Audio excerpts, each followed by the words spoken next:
If you drove down Sand Hill Road in California 3 years ago, you would have thought American venture capital was experiencing a golden age of innovation.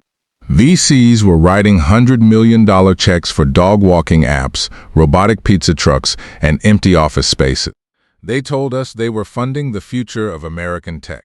Actually, no. Wait, let me pull up the actual term sheets from the SoftBank Vision Fund. Yeah, it's worse than I remembered. They weren't funding American innovation at all.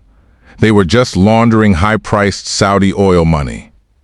For the last decade, the United States tech sector has been quietly subsidized by the Saudi Public Investment Fund.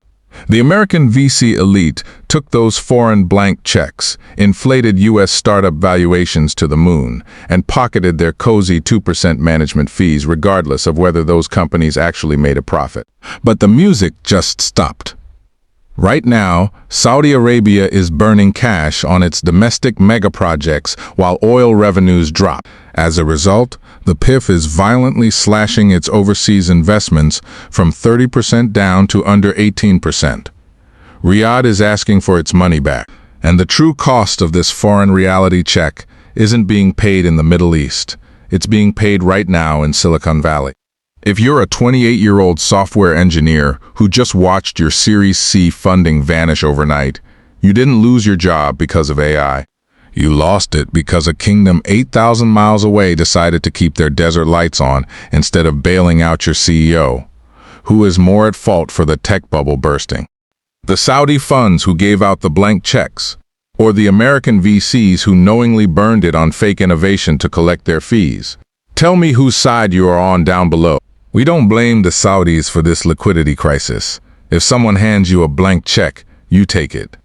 The real culprits wear Patagonia vests and work on. If you ask the American venture capitalist what they do for a living, they will give you a beautiful speech. They will say they are the engines of the American dream. They fund green tech, AI, the next generation of global transport. That is their best excuse. But look at the actual term sheet. When the SoftBank Vision Fund raised $100 billion, heavily bankrolled by the Saudi PIF, they unleashed a tidal wave of capital into the U.S. ecosystem. Did that money cure diseases? Did it build sustainable infrastructure? No. They poured billions into WeWork, a glorified subleasing company masquerading as tech. They funded WAG, an app for walking dogs. Look at the numbers in venture capital. Fund managers typically take a 2% management fee every single year. 2% of a massive pool of Saudi money is billions of dollars guaranteed, just for holding the cash. The VCs didn't need these startups to be profitable. They just needed them to look big enough to justify the next round of funding. They used foreign oil money to inflate U.S. valuations, creating a fake ecosystem where failure was rewarded as long as it's. They got incredibly rich while subsidizing unprofitable business models. But infinite money is a myth. Even for a kingdom sitting on an ocean of crude oil, Saudi Arabia is trying to build the future with Vision 2030. They have the 2034 World Cup. They have mega projects that are bleeding cash. Meanwhile, oil prices have been hovering in a range that simply cannot support a massive welfare state and an unlimited venture capital habit at the same time. I was looking at the construction contracts awarded in Saudi Arabia for 2025. Hang on, let me make sure I'm reading this. It dropped from $71 billion down to under $30 billion in a single year. That's a 60% collapse. When you see numbers like that at home, you stop writing checks abroad. The Saudi PIF is officially retreating. They are dragging their international investment allocation down from 30% to as low as 17%. The directive is clear. Domestic austerity comes first. The era of the Saudi ATM is over. Here is where the math. When foreign sovereign wealth stops subsidizing Silicon Valley, the damage isn't felt in the boardrooms. The VCs already extracted their fees. The damage hits the ground floor. Enter the 28-year-old American software engineer. They work at a logistics startup.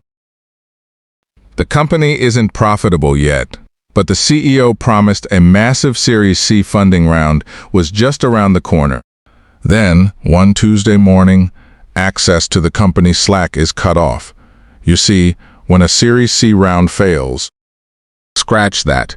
When any late-stage funding evaporates, it doesn't make the front page of the Wall Street Journal. Startups don't announce bankruptcies loudly. They do stealth layoffs. They quietly sell off their assets. This engineer didn't lose their livelihood because of a bad product.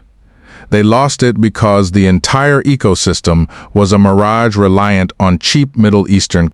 Without the Saudi anchor money, the U.S. private equity market is experiencing a massive, unacknowledged liquidity vacuum.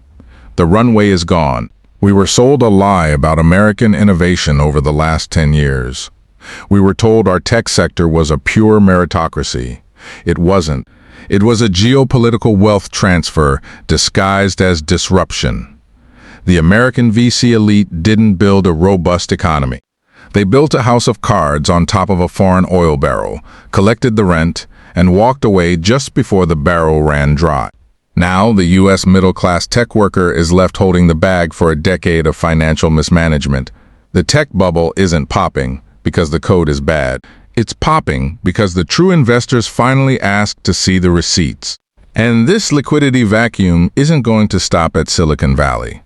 When tech workers stop getting paid, they stop buying houses. The real estate market in major U.S. cities is the exact next domino to fall, driven by the exact same foreign capital flight. But we will cover that map in the next video. Until then, I need to know where you stand. Who is more at fault for this collapse? The Saudi funds who handed out the blank checks, or the American VCs who knowingly burned it on fake innovation just to collect their fees? Tell me whose side you are on down below.